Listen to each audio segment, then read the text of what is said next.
Yo, what's poppin', trainers? Welcome back to the ATBA channel. This is the ATBA Week 1 review. I am Fly, and I'm here with Bud. Yo. And Wrenn. Yes.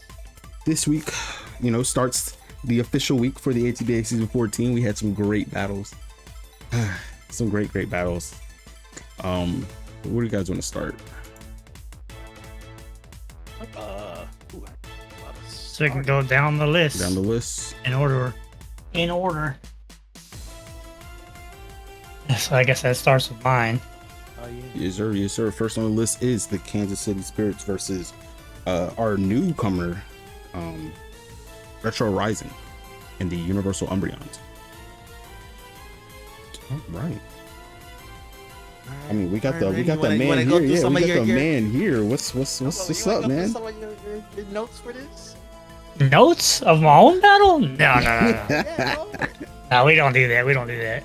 No, Rising has a pretty solid squad though. So yeah, it was a good match. You guys started off just switching. It was like, who's going to make the first actual turn? I think y'all went like 6 turns in or something like that before someone actually took like a move besides U-turn or flip turn or something like that. yeah, I mean, we have so our teams obviously have a lot of turners, volt turns, and switch initiatives and stuff like that. So yeah, so basically, he had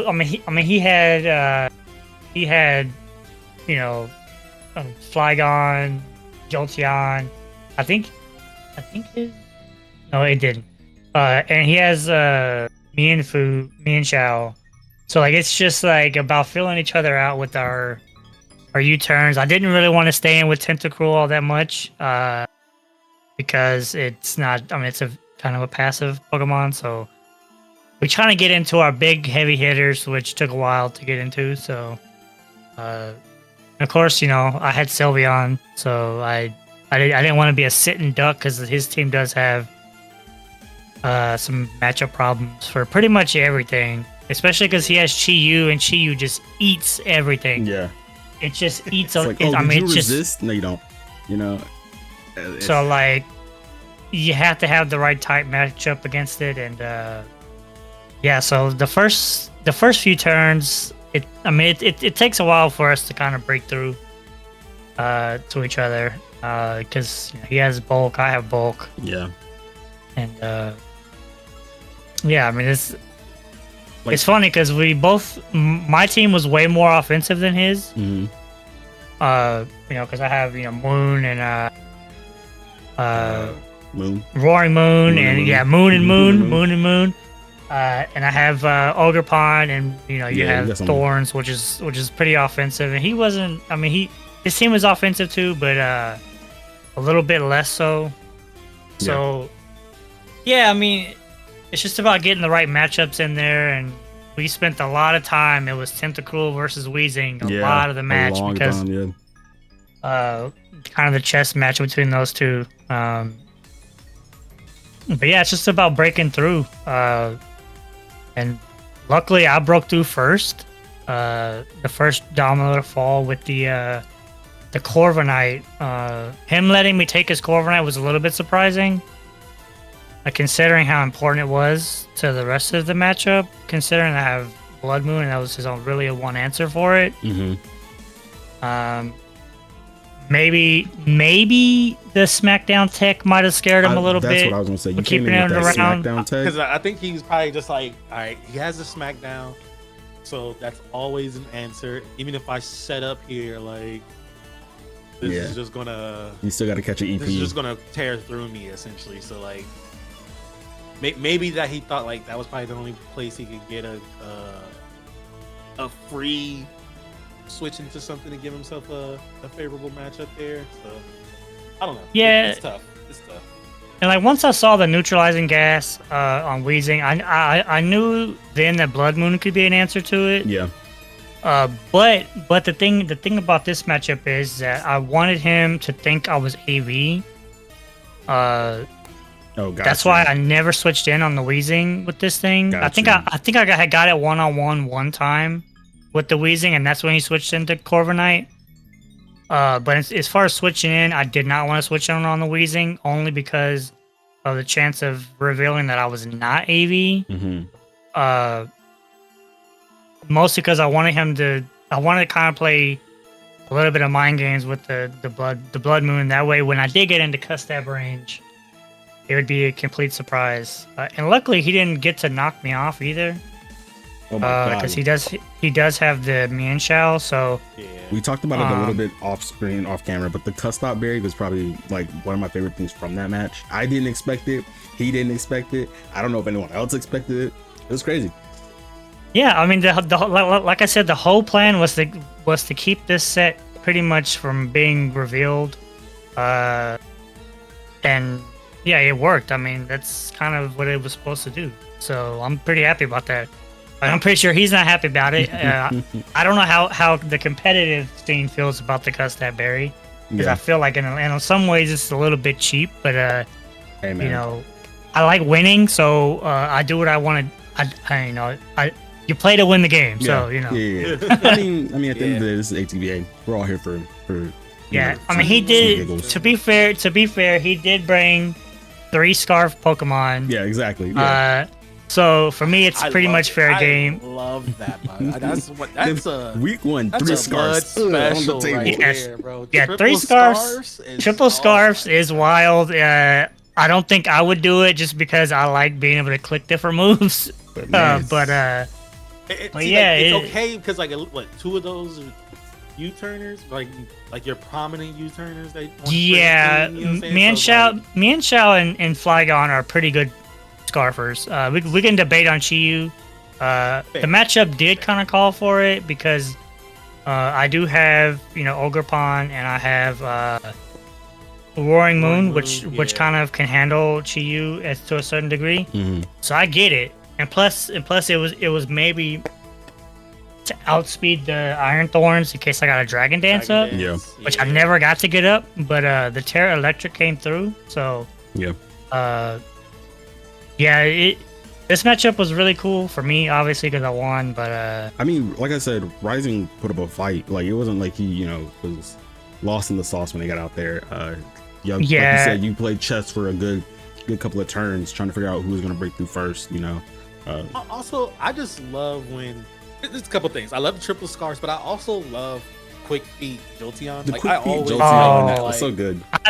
I've been on the Quick Feet Jolteon wave for years, I so love for it. me, Like, I love it. Like everybody always expects Volt The Absorb, so they're Absorb. just not like Yeah, but they're too busy thinking about like not sticking an electric move into that thing. yeah. And Yeah. then- And another thing is, I think matchup wise, my team doesn't call for Volt Absorb. Volt Absorb either. because he can't necessarily You can't swap switch that in on Thorns. onto Iron Thorn. on Yeah, you Thorns. can't- yeah. So more than like the thing is that he could have very well, had he had Volt Absorb, he could have very well switched it in on the Corviknight play. Mhm.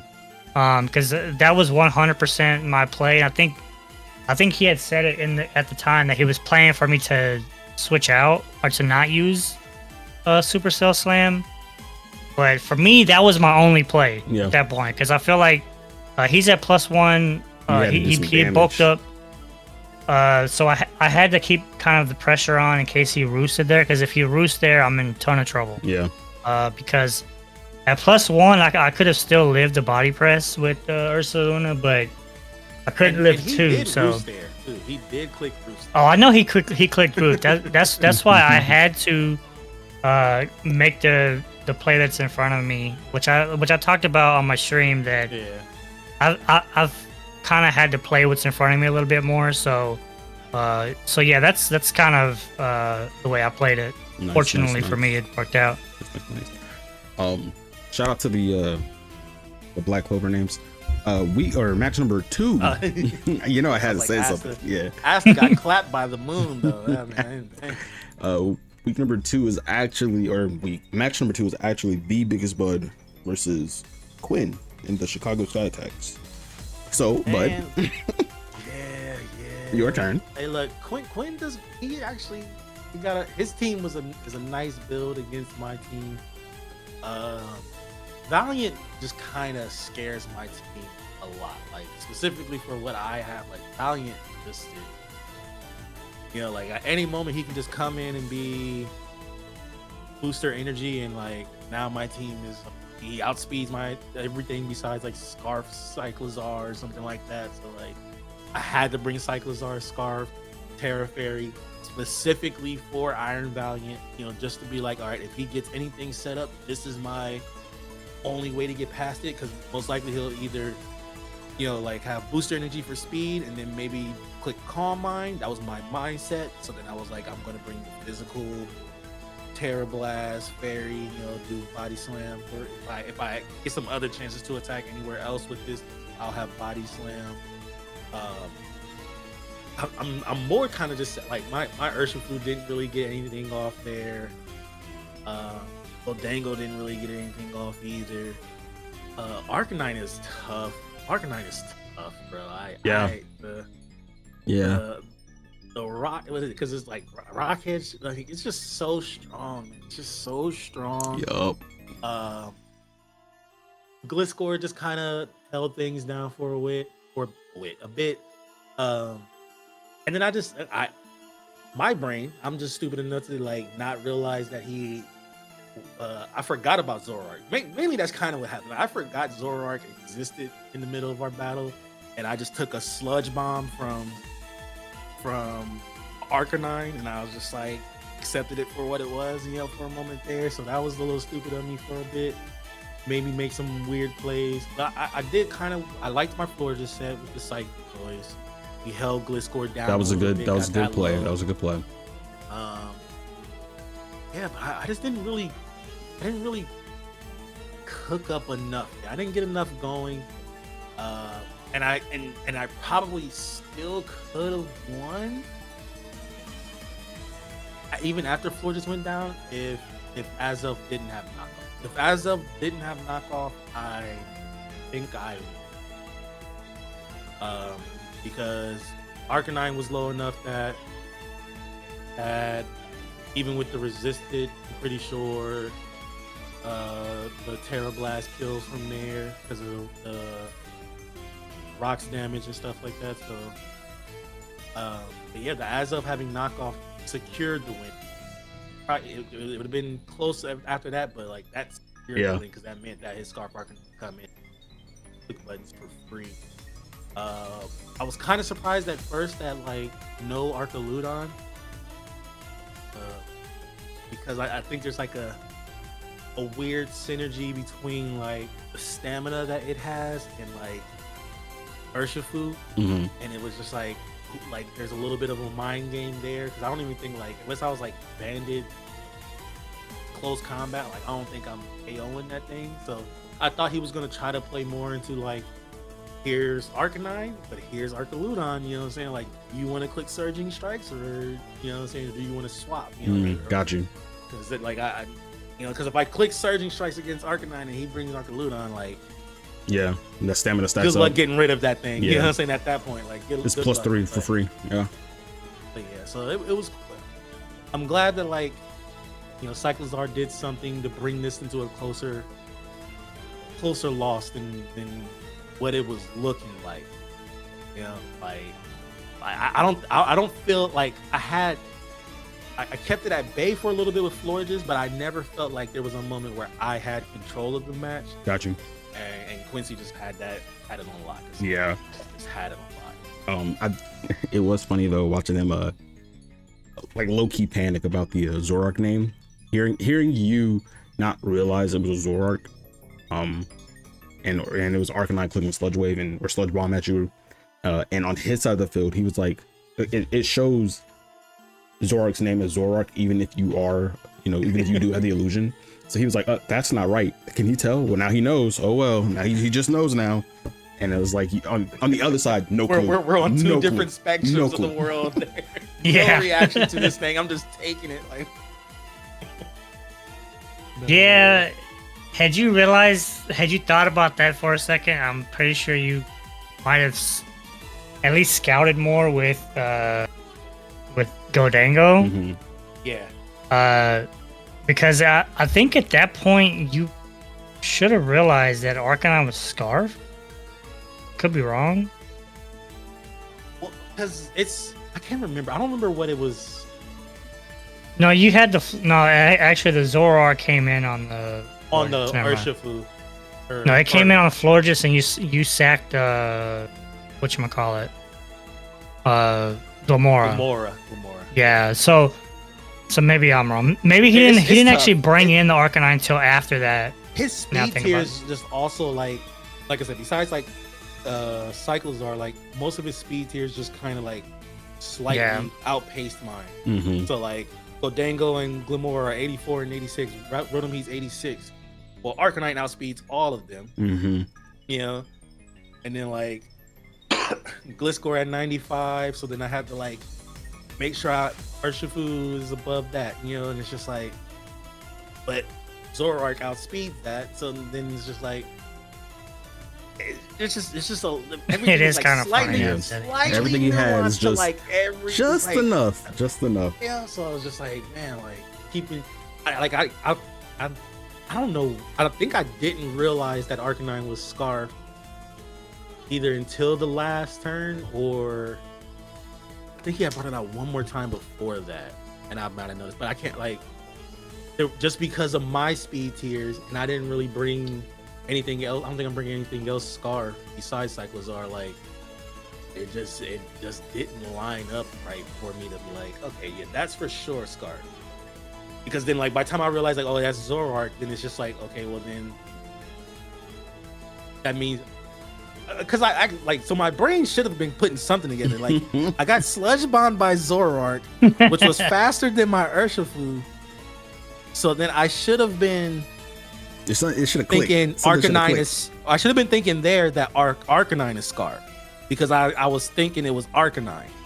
So like I should have thought then that Arcanine was Scarf, but then oh no, because I swapped in Urshifu on. Yeah, you swapped in Urshifu, so you didn't. You know what? See, it was just. Look, I just got outplayed. I got outplayed and outprepped, bro. Like it just happens. It happens sometimes. It happens sometimes. It happens. I mean, but at least there wasn't too much damage from Valiant, which is which is pretty good. You minimize that. Pop off. Yeah, that thing didn't pop off against it. Like I do think he might have had a chance. I need to go back and look at his side again. But in my brain, he had a chance to really like outpace me breaking his sub. But I don't know. Maybe I don't know. Maybe if he was still thinking about Cyclizar being Scarf, and that's maybe why he didn't. But I just had a feeling. I had a feeling that like he could like in my brain he could have just let me die to my own self essentially with Gholdengo. Like I don't know. I felt like there was more of an opportunity for him to get something off there. Because I was just going to straight up sack Gholdengo there. I was just going to keep clicking Sludge Bomb Shadow Ball with Life Orb once I saw the sub. Like, there's just no other way. Like, if he has sub up, I instantly lose when this thing goes down. So, like, I was just going to keep clicking it. But, I don't know. I felt like there was some other way for him to get something going there. But maybe I'm wrong. I mean, he came out on top with what was it, 2-0? 2-0. Yeah. 2-0. Next on the list is, I think it's Matt. And the Arcanines and Rio with the Haluchas. Jalisco Haluchas, Yep, the Jurassic team. Yeah, the Jurassic team. It's crazy that we got these theme teams this season. It's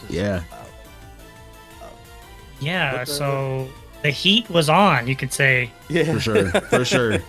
Matt was definitely feeling the heat in this game. I think I was feeling the heat too watching it. Honestly. So yeah, Rio's team is pretty nasty. I'm not gonna lie. It's a straight Sun team. I'll tell you that. This is the most Sun team you can be of a Sun team. Yeah. But legit, like.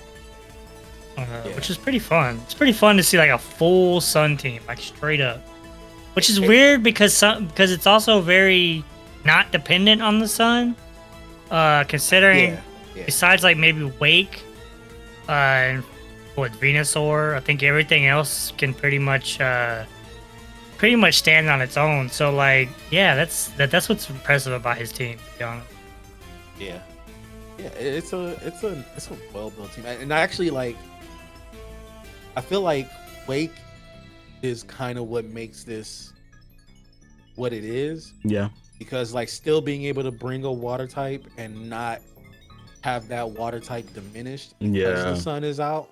Yeah. Because like even if you're just like, oh, like, because normally like even if you had a water type that for some reason could potentially operate in the sun, like, or even if the sun isn't up, you know, it's just the fact that yeah. So like you have that other times a water type in the sun just means that like you kind of can't swap in on fire types because they got solar beam access 9 times out of 10. So like you would just get slapped by a solar beam because you set up the sun and you brought in your water type. Like this thing don't really care about it. Like it's really just like, okay, you know, like, but you know, the steam, whatever, what is it? Strange or not strange steam? Steam. Hydro Eruption steam. Hydro steam? Yeah. Hydro steam. Yeah, something like that. One of them. Steam, stream, whatever. But like just having a good water move that just gets boosted by its signature move. It's so good. It's so good. And then gouging fire is just really strong. But like, man, just this week, Brute Bonnet really is. I was gonna say, just broke it open. Just trying to prep for Wake and gouging fire just seems like it's tough. Unfun. Just because they just hit so hard. They just hit hard, you know. Unfun. Yeah. So I feel like tears, I feel like considering everything, I do think Matt played him pretty tight. Yeah. If Brute Bonnet did break the game open with pretty much like one of the better sets of the week. Now think about it, we're talking off street or off whatever about the Brute Bonnet, but I don't know if did we ever see the fourth move? I don't know. Ooh. I don't. Off the top of my head, I only remember the Terra Blast and the Crunch and the Trailblaze. The head Trailblaze. Yeah. I don't know. But yeah, like that set really broke the game open, mainly because it weakened Talonflame. Yeah. Well, like Talonflame was Matt's biggest pivot. In losing the Talonflame mattered mostly because now he didn't have an answer to Slitherwing. Mm-hmm. Being able to come in and switch around. Man. Yeah. That the one thing this game really proved is that gouging fire is just the best. Gouging fire is gouging fire. That's a It's just the best in the game right now. Like it's insane. What did it end up with? 5 kills of the week? Something like that. 5 kills, yeah. 5 kills in a week. Sheesh. But yeah, that ended in a 4-0 in favor of the Luchas. Next on the list is the Blackthorn Kingdras, me, versus Tampa Bay Devil Rays Shu, our champion for last season. And yeah, tell me about that. You tell us. No, you don't get to escape this. Man, so like it was kind of tough prepping for Shu. Like, yes, he is mono dark, and yes, I have access to like, you know, some heavy, you know, fairy moves on my field, you know, Terra Fairy's a Titan, and you know, whatnot. But also at the same time, it's like he has a couple of championships under his belt. He's not just, you know, a mid-level player like myself. And you know, prepping for him was tough. Like I was surprised that he didn't bring a few things. I was surprised that like Mandibuzz wasn't carrying any kind of offensive move besides foul play, which I feel like would have changed the tide just a little bit, because like if he had, you know, Brave Bird or something for my Lurantis, I would have took way more damage than I did. I ran a straight special Lurantis, so when he clicked foul play, it did like 0 damage to me. I kind of wish I got to see Lurantis take down Tingaloo, That was the whole purpose of Lurantis. He didn't get the final blow, but it was cool. I did see the worry seed. Yeah, the worry seed. You gotta get that ability out of here so I can do some actual damage. But like the muck, I appreciate his use of gluttony and the figgy berry, getting like essentially a better citrus. I was surprised I didn't see an ice punch on muck for my Lando. Once I figured out that he didn't have it, it was kind of just easier to swap in. But like after I broke through a few of his mons, it was just like, all right, it's a Titan. Go pick up that kill, and you know. Unfortunately, I did get hit with a crit that I wasn't, ready for. I actually missed the crit on Pheasantipity. I wish Pheasantipity did a little more. It did help weaken Weavile, but I missed the crit. I went to like fill in. I like write everyone's moves on Showdown as I play, and I went to go right in Triple Axel after I noticed that it didn't look like it was gonna kill. And sure enough, that very last one crit, and I looked back at my screen and Pheasantipity was no longer on the screen. I was just a little confused. But Arceus paid me back and gave me that hydro pump mist from Greninja into Titan, allowing me to pick up a kill there. The battle was a battle bond yes. Greninja. So I was surprised that he was so not gun-ho, but like adamant. He was adamant of clicking parting shot. I watched this side of this battle afterwards, and I was surprised he clicked parting shot into Lurantis after he said something about like he recognized that I was contrary, and I guess he was just like, oh yeah, it's definitely a physical Lurantis. But I'm like, I didn't have a need for it at the time or at all, and it ended up getting to +6 and getting rid of that pesky Persian, and we ended that in a nice little 2-0, and I'm proud of my squad. Yeah, it was looking a little dicey with that Greninja on the field, though. I will be honest. Yeah, no, if he landed the hydro pump miss probably saved the game. Yeah. Because I do think it's your way back after that is way harder. Yeah, it would have been an uphill battle that I most likely would not have won. So you did get a little fortunate. Obviously, the crit on. Yeah, that's like I said. Serendipity mattered too. Arceus was like, "I'm sorry, bro. I'm sorry. My bad. That's." And just let me slide. He let me slide. Let me get you one back. I got you back. He let me slide. I do notice. I think Shu should no longer click Hydro Pump because it seems like every time he does, bro. I was thinking the same thing because him with Bundle was missing. Yeah, Hydro he had Pump Bundle non-stop. He had Bundle, and every time he clicked Hydro Pump, he missed. And I kind of felt bad because that was the very first move I clicked turn 1, and I landed my Hydro Pump. It was like 6 Hydro Pumps he missed when he had Bundle, bro. Like it was just like, yeah, but like. It sucks because like you run that move for the damage, but it feels like you miss it way more often than not. Like, then it's almost not even worth running it. Like at this point, we like if Bundle miss another Hydro Pump, bro, we might just have to give it the Miss Magius treatment, honestly, Miss Mistress treatment, bro, because that thing. Hydro Pump, he's just shooting in the dark, bro. Shooting in the dark. The one thing I do should probably not use Hydro Pump. Yeah. If it ain't 100, you shouldn't use it. Surf, one of the something. Sometimes that's why I be just like, I could probably kill with this. Yo, a Fire Blast kills, I'm running Flamethrower. This is why I don't be using Tornadus and stuff anymore, bro, because like, that even though I have one on my team, but like, this is why I don't be wanting to use it because it's just like, yeah, I got, now he got Bleak Wind. That's 80%. You got Hurricane. That's 70%. And they trade. Even what is it? Air Slash. Air Slash is even 95 that isn't accurate all the way. Yeah.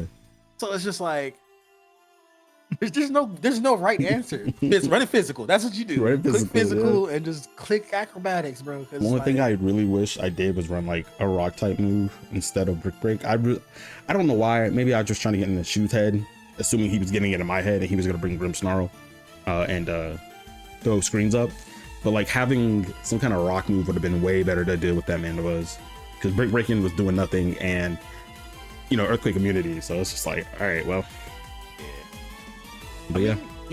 I think overall it's weird because I look at the team, I'm like, his team kind of got a decent matchup against your team. No, because like, 100% it does. One thing that resists dark moves and it's Pheasantipity. Like, yeah, and he got rid of that. Yeah, like, he 100%. He had a really good matchup against my team. Could have been. Even with the type, like even going, I didn't go Terra Fairy, but even if I went Terra Fairy, like at the end of the day, there is a fur coat Persian on the other side of the field, and he Terra Steel. So it's like if I'm not clicking EQ into it, I mean, even if I clicked EQ into it, I don't know how much damage it was going to do, but it was tanking a lot of hits for sure. It lived way longer than I wanted it to, and then it was like I tried to read him at one point, and it just ended up with me sacking off Raichu, unfortunately. But like Persian has such a bag that it can pull from, and you don't realize it until you start drafting or start team building. But like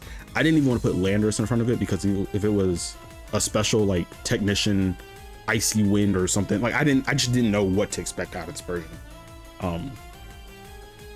You know, I was afraid of a hypnosis nasty plot Persian, you know. He has a bag that he can reach into. So but that ended up in a 2-0 my favor. And next on the list is the Spike Buff Thieves versus the, I never get this name right, Friesland, Ferds, coached by Triples. And I mean, I'm not gonna hold you, Lupin put up a decent fight when you consider that was a choice band Terra Water Iraq. Wow. Yeah, you got it. This is just one of those moments where like like Lupin's inexperience and like just kind of comes in, you know, like, yeah, and like it's all right, that's like sometimes it's just like early on, like it was like turn 2 or what, turn 2 or 3, he swaps in Heatran onto Lilligant as it's victory dancing. Yeah, and it stays in. Yeah, yeah, and it's that's like yeah, that's a grass type, yes. Yeah, but you are also steel, and that is a fighting type. +1 fighting type, yeah. But at the same time, it also kind of can like bite. It's the same like conundrum with Zev. You never know what he's gonna do because he's not the typical competitive player. Yeah, and like at one point he was like, "Oh, this Quagsire is definitely terrified of my Grass Knot. Why wouldn't he be? Duh, he's afraid of the Grass Knot. He's 100% switching out." And Quagsire sat right down the field and clicked Ice Beam. And got the first hack, or was it the first hacks of the season? I don't freeze? Know. Yeah, I don't know when they battle. I don't know when they battle. Wrenn also got a freeze in his match. He froze Wheezing. Like, turn. I can't remember who battled first. But it thawed out immediately. So yeah, well. But yeah, it's just one of those things. It's like, yeah, obviously this is the correct competitive move, but I am not playing a conventional competitive player, and it's always that wild card that can also turn around and cost you the game, because after that Heatran, after the Heatran loss, and then also just essentially just losing Belly Bolt off rip, it kind of like it was going downhill for Lupin real quick, and surprised that he kept it together as much as he did.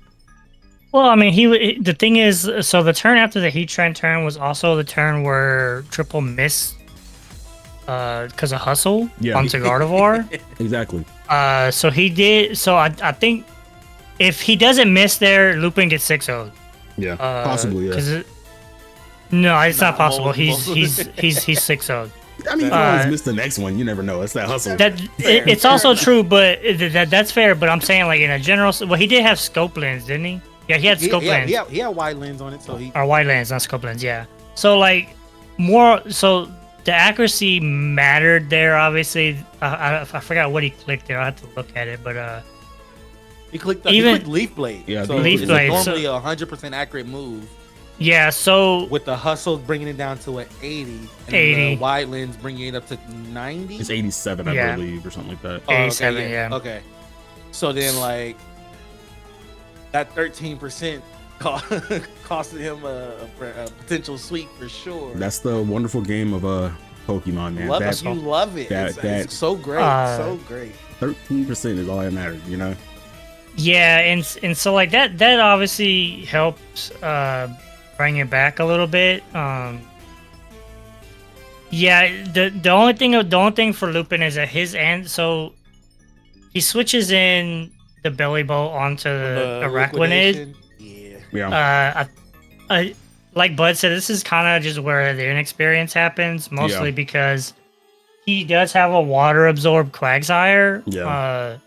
So it's pretty much an easy switch for him to switch into Araquanid with Quagsire instead.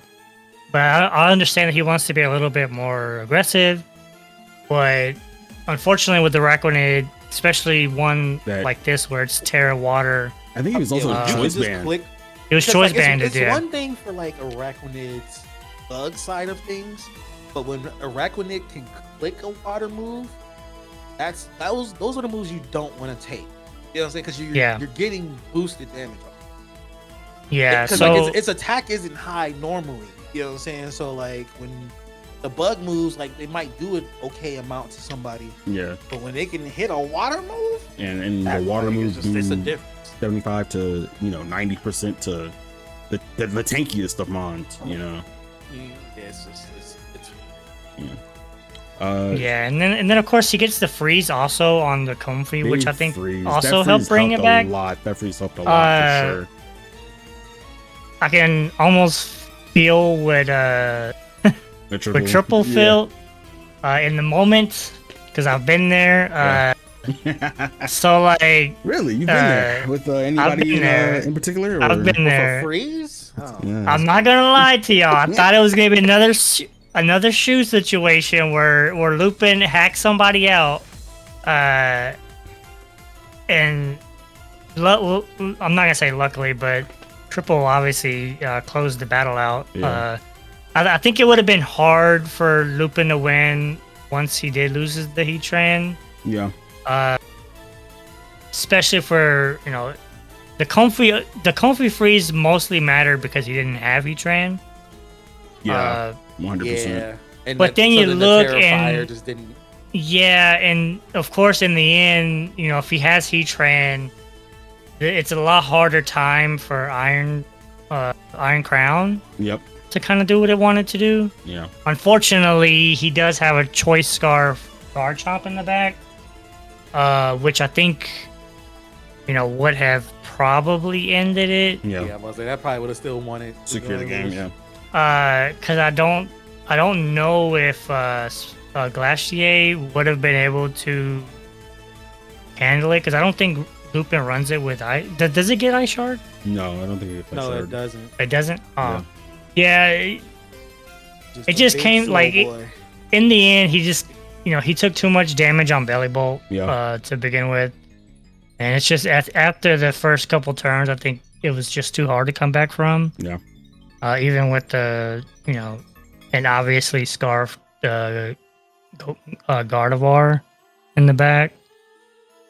I mean, he did make it closer than it probably should have been, considering the first couple turns. Yeah. But, yeah, I mean, it's just he's learning. He's learning. So he's learning. I mean, it seems like well, obviously this is how usually things progress, but like every season he slowly gets a little better, a little better. Because like you said, that without the hacks and everything, it would have been hard for him to get it as close as he got it, and he's slowly figuring out how. Like this team, I think he built a solid team this season. It's slowly gaining in skill. Who knows? Maybe he'll just slowly gaining, just like his team. He'll gap Zev completely in skill. Not impossible. Highly likely. That ended in a 4-0 in favor of. Nope, not 4. I'm sorry. 3-0. It is a 3-0.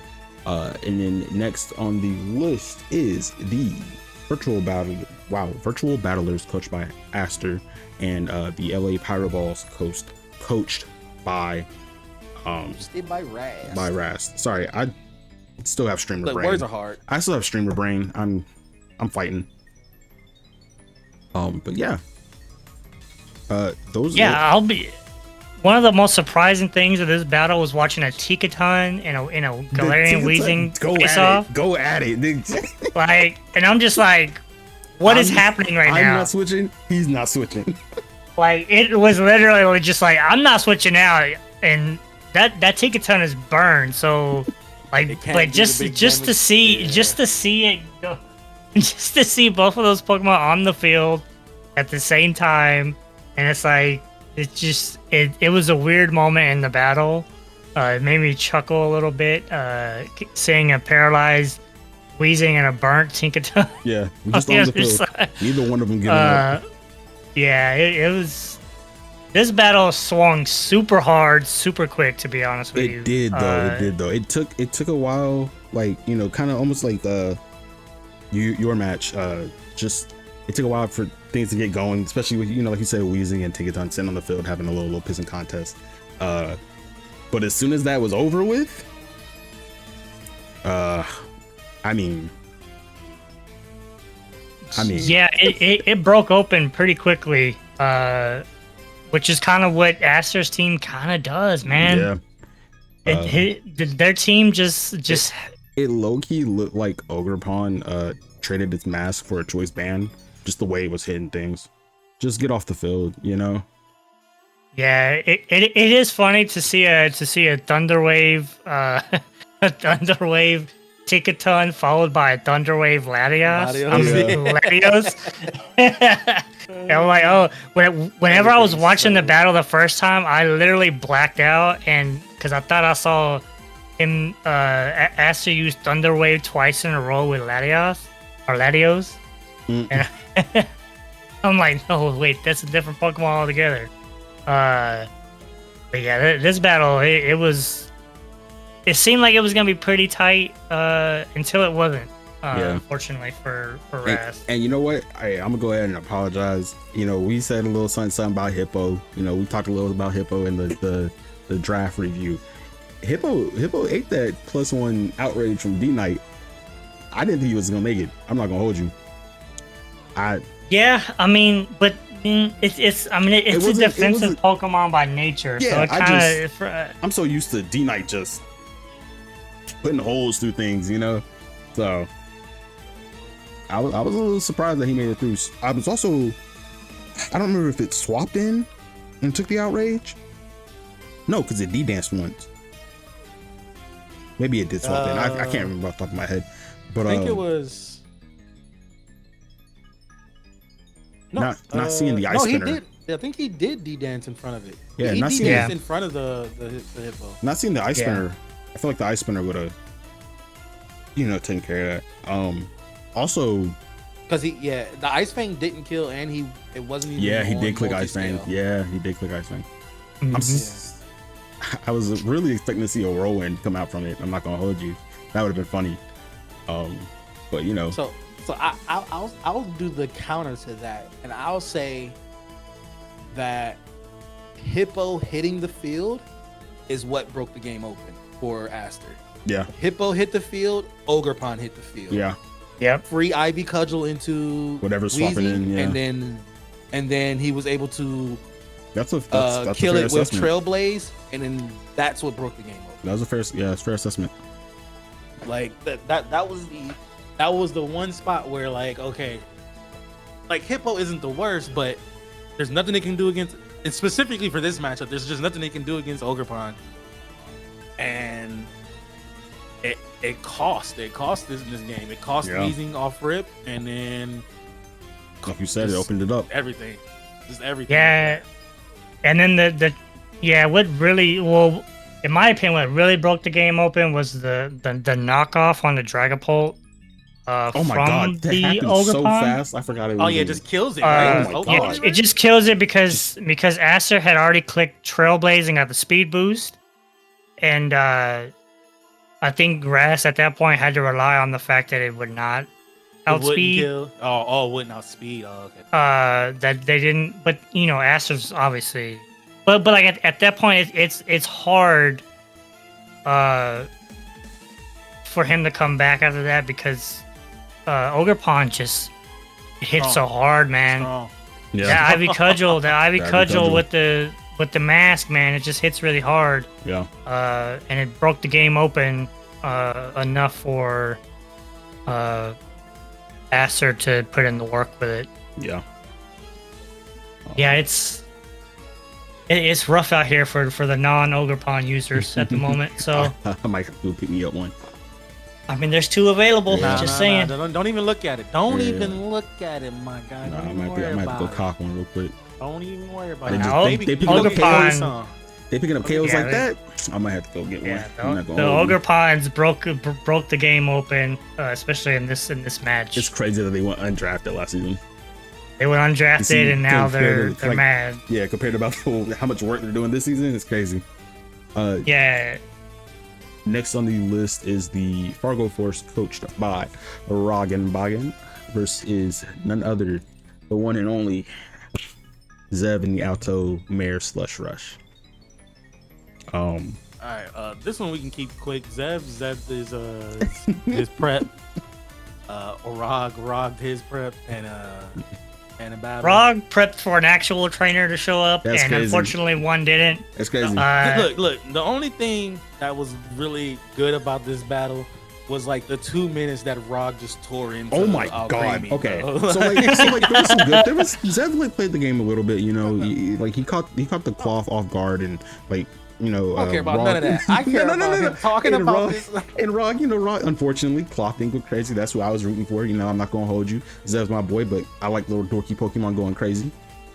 But when that little dollop of ice cream, that little dollop of yogurt hit the field, Rog tore it a new one for sure. And it was funny because he kind of gave Zev like compliments a little bit throughout the whole game. He was like, okay, I see the play here, or oh wow, it's this Sandslash is actually doing a little work. Okay, cool. And that stupid piece of ice cream is the most Like, oh, it's gonna come in. What it's gonna do? fairy. Click iron defense. Oh, it's 'cause look you're not at a real iron fairy. defense. You're not a real Ooh. fairy. You're like, Like- it's not a real- I'm scared.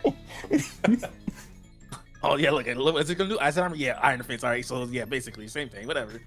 Like, oh my god, it's just. Oh god. I was listening to it like because I was going through it at 2 times speed. I went back and listened to it Had to again go back at 1 and- time. It's just like, hold on. Oh my god, it was a match. Is that is that the equivalent of doing the wave? You know what I mean? Like the blatant disrespect. Yeah. You know what I'm saying? Yeah. Like, oh, this game is boring. Let's do the wave. That's what Rock did to Alchemy. That's hilarious. This match was actually just Rog versus Alchemy. I'm not gonna hold you. That's what Like, it was. Rog got on the He field and talked to said, that thing like I would talk to a Pelipper or something. that's what I have in my notes. I said Rog treated Alchemy like Bud treated Charizard, bro. Like, oh my god. Man. Nah, that was my favorite. That was one of my favorite moments of the week in general. Oh, and then also like the disconnects, and it's like specifically like for Aster, they disconnected when their match disconnected. They were like, oh, disconnect, oh, and they cut themselves off. So Yeah. Yeah, we had some disconnects this week. Oh man, it's crazy like, that this oh, company has so much money and it's been alive for so long, and they still can't just rock out for 30 Battle minutes each of other, Pokemon. But whatever. Battle each other. But yeah, I mean, Zev didn't get 6-0 this week. He put in the work that he could. Shout out to Zev for not bringing the wrong Zom. I thought we were gonna get the wrong Zom. I'm not gonna hold you. Like, I thought he was just gonna forget. And I was like, why are you pronouncing Alakazam that way? No, you're right. You're right. Yeah, but unfortunately, at the end of the day, it doesn't really matter. There's a Spectrier on the other side of the field who hit Nasty Plot one time. And that's GG. over. GG. That's just how the game. That's how it works, you know. Did he click Nasty Pot? Yes. Did you lose? Yes. That's kind of how the game works. Yeah. But it is what it is. Everyone played well. For their first week, it wasn't nothing, super crazy. It wasn't a bunch of like an extreme amount of misplays or misclicks or shenanigans happening. Shout out to everybody this week did well. Hope everyone has a solid rest of the season. But except against me, everybody can struggle against me. I'm fine with that. Next week 2. Oh wait, hold on. I'm sorry. Play of the game, play of the week. We got one. Or set of the week, either or. Set of the week, I'd probably, my opinion, I'd probably lean.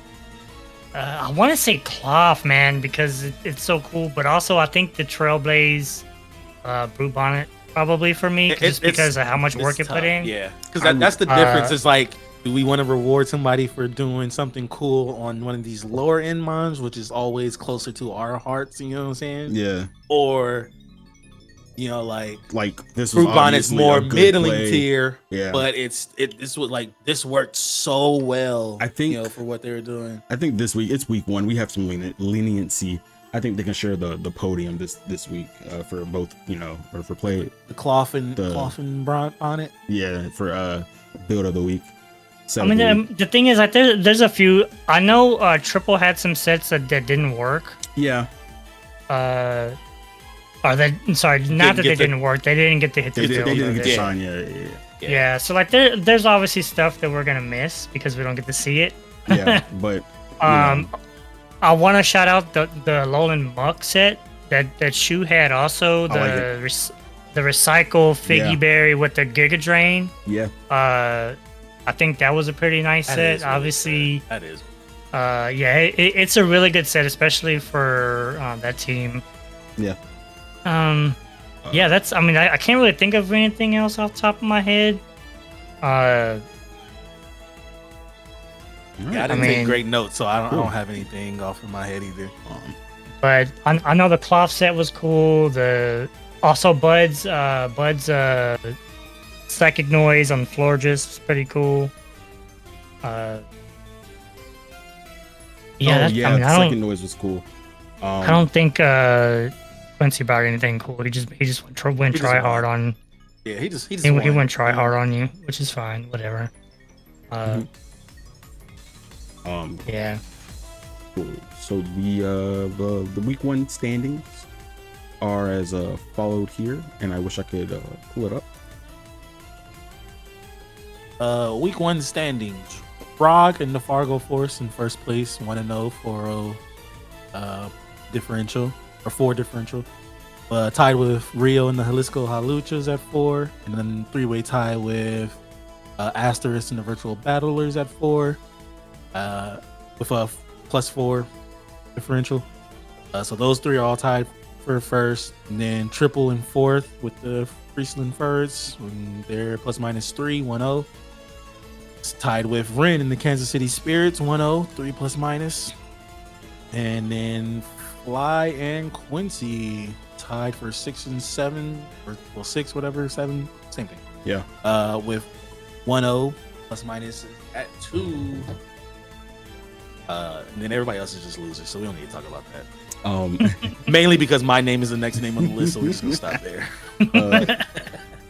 For the kill leaders, obviously Mr. G Fire is sitting at number 1 with 5 kills. Ogrepon Wellspring, sorry, there's 2 of them now, with 4 kills. Spectrier with 3, Iron Crown with 4, Ursaluna with I think 3 as well. Yeah, Ursaluna. Well, Ursaluna 3. Ursaluna Blood Moon and Iron Crown are tied with 3. I'm sorry, and then everyone else. Yeah, Arcanine, Titan, Gliscor, Gladios, Lurantis.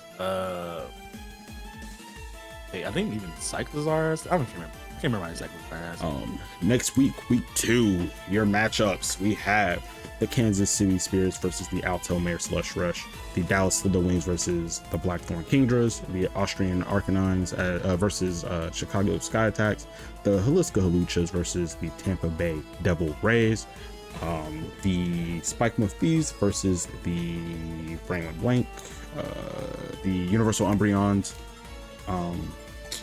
the Fargo Force versus LA Pyro Balls, and last but not least, we have the Virtual Battlers versus the Freshland Birds.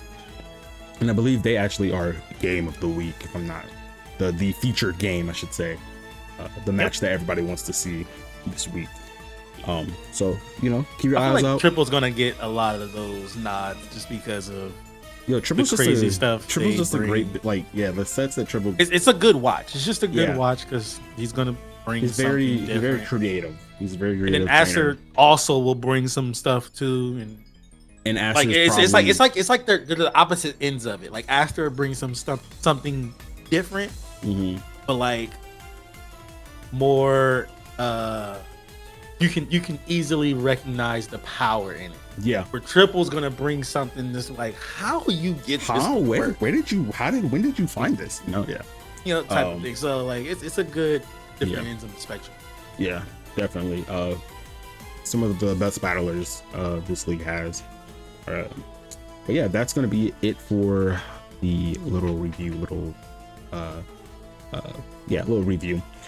Hope you guys enjoyed. Week 1 recap. Let's go. Yeah, week 1 recap. Yeah. Hope you guys enjoyed. Good luck, trainers, next week.